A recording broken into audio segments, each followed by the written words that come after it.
अभी तक हमारे देश में ईरान युद्ध को लेके अभी हफ्ते दिन तक पहले से ही अल हबीबी का नारा दिया जा रहा था। अल हबीबी मतलब अरबियन देश, और इसका उच्चारण का मतलब हो गया कि ये सीधे तौर पर व्यंग्यात्मक था। किस पे? तो ईरान पे। चलिए, ईरान से हमारा देश का संबंध कैसा रहा है, किस तरह का रहा है, ये तो बहुत बड़ी लंबी चौड़ी बातें हो जाएंगी इस पर। सबसे बड़ी बात है कि भारत के लोग अभी से ही हाय तौबा करने लगे। अभी आँच पूरी तरह से, युद्ध की आँच अभी पूरी तरह से नहीं आई है तब। और सबसे बड़ी बात है कि यहाँ आपदा में अवसर ढूंढा जाता है और अपने ही देश के लोगों को उनकी मजबूरियों का फ़ायदा उठाया जाता है। चाहे गुजरात के दंगे हुए हो, चाहे गुजरात में की भूकंप हो, या और सी ऐसी आपदा की बातें हैं, तो उसमें लोगों को मदद करने की बजाय सोचते हैं कि हाँ, ये मौका मिला है। अब कोरोना काल में ही देख लीजिए कि दवाओं का दाम कैसे बढ़ गया था।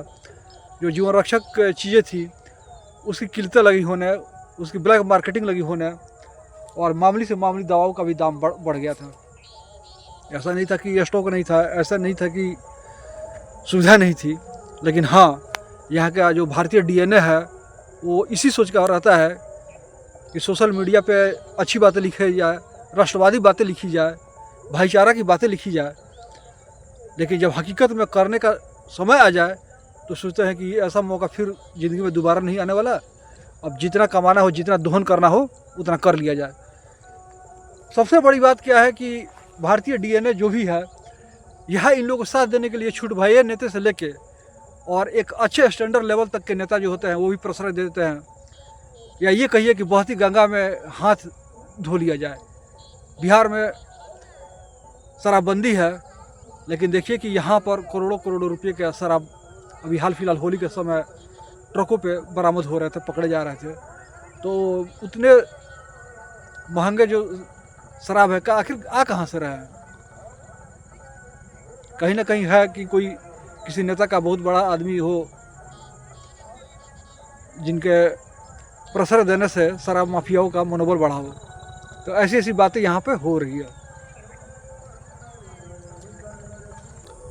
अब देखिए कि हमारे देश में जहाँ सरकारें बार बार बोल रही है, स्टेट गवर्नमेंट से लेकर सेंट्रल गवर्नमेंट तक, कि हमारे यहाँ गैस की किल्लतें नहीं है।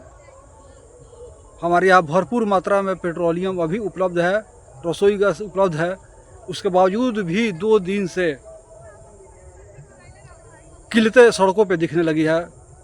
जो पहले लाइनें लगती थी वही लाइनें अब फिर से दिखने लगी है रसोई गैस के लिए। अब ऐसा क्यों हो रहा है?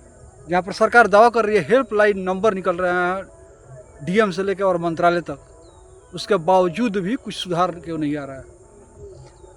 एक तो चीज़ है कि हमारा जो देश है,